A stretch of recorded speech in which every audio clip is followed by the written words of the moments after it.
بسم اللہ الرحمن الرحیم۔ السلام علیکم۔ حضرت یعقوب علیہ السلام کنعان میں رہتے تھے۔ ان کو اللہ تعالیٰ نے 12 بیٹے عطا کیے۔ انہی میں سے 2 بیٹے حضرت یوسف علیہ السلام اور بنیامین تھے۔ وہ 10 سوتیلے بھائی حضرت یوسف علیہ السلام اور بنیامین سے بھرے تھے۔ حضرت یوسف علیہ السلام ابھی چھوٹے بچے ہی تھے کہ انہوں نے ایک خواب دیکھا۔ خواب میں دیکھا کہ سورج اور چاند اور 11 ستارے سامنے جھکے ہوئے ہیں۔ انہوں نے اس خواب کے بارے میں اپنے والد حضرت یعقوب علیہ السلام کو بتایا۔ حضرت یعقوب علیہ السلام ننھے یوسف علیہ السلام سے محبت کرتے تھے۔ انہوں نے خواب کا مطلب بتایا۔ انہوں نے کہا کہ اے یوسف، آپ کو بڑے ہو کر اعلیٰ رتبہ ملے گا، اور خواب کے بارے میں اپنے بھائیوں کو نہ بتائیں۔ حاسد بھائیوں نے حضرت یوسف علیہ السلام کے خلاف سازش کی۔ انہوں نے بہانہ بنا کر یوسف علیہ السلام کو لے جانے کی اجازت لے لی اور ان کو دور لے گئے۔ پھر ان کا کرتا اتار کے انہیں کنویں میں ڈال دیا۔ ان کا خیال تھا کہ ننھے یوسف کو کوئی دور کا مسافر اٹھا لے جائے گا۔ انہوں نے ننھے یوسف کے کرتے پر بیر کا خون لگایا اور اپنے والد حضرت یعقوب علیہ السلام کو وہ کرتا دکھایا۔ کہنے لگے، یوسف علیہ السلام کو بھیر کھا گیا ہے۔ کرتا پھٹا ہوا نہیں تھا۔ حضرت یعقوب علیہ السلام اپنے بیٹوں کی چال بازی سمجھ گئے۔ بیٹے کی جدائی میں رو رو کر ان کی بنیائی چلی گئی۔ ایک قافلہ جو مصر جا رہا تھا وہ کنویں کے پاس رک گیا اور ڈول کنویں میں ڈالا تو ننھے یوسف علیہ السلام اس ڈول میں چڑھ گئے۔ جب ڈول اوپر آیا تو خوبصورت بچے کو اس میں دیکھ کر حیران رہ گیا۔ قافلے والوں نے مصر پہنچ کر ننھے یوسف کو معمولی قیمت پر ایک شخص کو فروخت کر دیا۔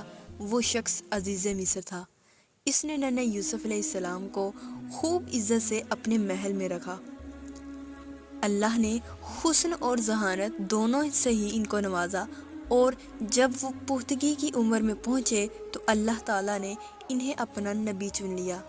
عزیز مصر کی بیوی زلیخا جھوٹی اور دھوکے باز تھی۔ ایک دن اس نے حسین یوسف علیہ السلام کے کردار پر جھوٹا الزام لگا کر حضرت یوسف علیہ السلام کو جیل میں قید کروا دیا۔ وہ قید اللہ تعالیٰ کے حکم سے لوگوں کو خواب کی تعبیر بتانے لگے۔ ایک بار 2 قیدیوں نے اپنے خواب سنائے۔ حضرت یوسف علیہ السلام نے ایک قیدی کو بتایا کہ تمہیں موت کی سزا ملے گی، اور دوسرے قیدی کو بتایا کہ تم رہا ہو کے دوبارہ بادشاہ کی نوکری کرو گے۔ جب وہ رہا ہوا تو انہوں نے اسے تاکید کی۔ شیطان نے یہ بات ان کو بھلا دی اور حضرت یوسف علیہ السلام جیل میں ہی رہے۔ ایک رات مصر کے بادشاہ نے ایک عجیب سا خواب دیکھا۔ اس خواب کی تعبیر کوئی نہ دے سکا۔ بادشاہ پریشان ہو گیا۔ تب اس قیدی نے بادشاہ کو حضرت یوسف علیہ السلام کے بارے میں بتایا۔ بادشاہ نے خواب دیکھا تھا کہ 7 گائیں موٹی ہیں اور 7 دبلی، اور 7 دبلی گائیں موٹی گاؤں کو کھا رہی ہیں۔ حضرت یوسف علیہ السلام نے بادشاہ کے خواب کی تعبیر بتائی کہ 7 سال تک زرخیزی اور خوشحالی رہے گی، پھر 7 سال تک قحط رہے گا۔ اس آدمی نے تعبیر بادشاہ کو جا سنائی۔ بادشاہ نے حضرت یوسف علیہ السلام کو بلانے بھیجا۔ حضرت یوسف علیہ السلام نے جواب دیا کہ پہلے مجھ پر لگے ہوئے الزام کا فیصلہ کریں۔ بادشاہ نے اچھی طرح چھان بین کی تو سمجھ گیا کہ وہ الزام جھوٹا تھا۔ اس نے ان کو باعزت بری کر کے مصر کا وزیر بنا دیا، اور وہ غلہ زرخیز کرنے لگے۔ وہ لوگوں کو اناج دینے لگے۔ لوگ دور دور سے آنے لگے۔ ایک دن ان کے سوتیلے بھائی آئے۔ حضرت یوسف علیہ السلام نے انہیں پہچان لیا، لیکن وہ ان کو نہ پہچان سکے۔ حاسد بھائیوں نے کہا کہ ہمارے چھوٹے بھائی بنیامین کا حصہ بھی دے دیں۔ حضرت یوسف علیہ السلام نے کہا کہ اگلی بار اس کو بھی لائیں، ورنہ کچھ نہیں ملے گا۔ وہ بھائی اگلی بار بنیامین کو بھی ساتھ لائے۔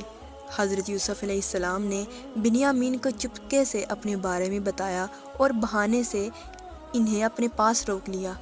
باقی بھائی واپس پہنچے تو حضرت یعقوب علیہ السلام کو بنیامین کے بارے میں بتایا۔ جن کی آنکھیں پہلے ہی حضرت یوسف علیہ السلام کے غم میں رہ رہ کر سفید ہو چکی تھی، اب بنیامین کی جدائی بھی۔ اپنے باپ کی یہ حالت دیکھ کر ستیلے بھائی مصر آئے تاکہ وزیر سے فریاد کریں۔ اس وقت مصر کا وزیر حضرت یوسف علیہ السلام نے اپنے بھائیوں کو بتا دیا۔ وہ حیران رہ گئے اور اپنے کیے پر بہت شرمندہ ہوئے۔